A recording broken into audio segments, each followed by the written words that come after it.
Praise the lord. ప్రభు అయిన యేసుక్రీస్తు వారు ఈరోజు మనకు అందిస్తున్నటువంటి వాగ్దానం యెషయా 9వ అధ్యాయం 2వ వచనం. మరణ ఛాయ గల దేశ నివాసుల మీద వెలుగు ప్రకాశించును.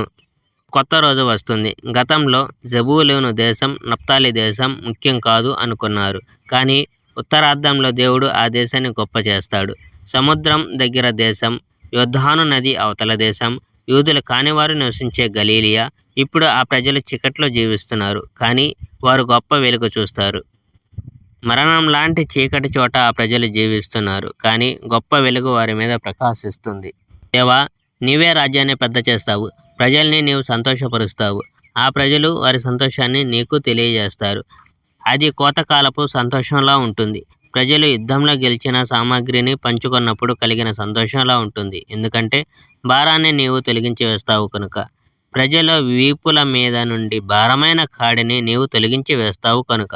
నీ ప్రజలను శిక్షించేందుకు శత్రువు వినియోగించే కొరడాను నీవు తొలగించి వేస్తావు. అది నీవు మిద్యాను ఓడించిన సమయంలో ఉంటుంది. యుద్ధంలో కథం తొక్కిన ప్రతి కాలిజోడు నాశనం చేయబడుతుంది.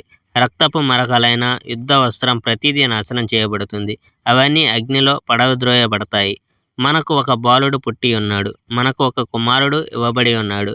ఆయన భుజం మీద ప్రభుత్వం ఉన్నది. ఆశ్చర్యకరుడైన ఆలోచనకర్త, శక్తిగల దేవుడు, నిత్యం జీవించే తండ్రి, సమాధాన రాజు అనేవి ఆయన పేరు.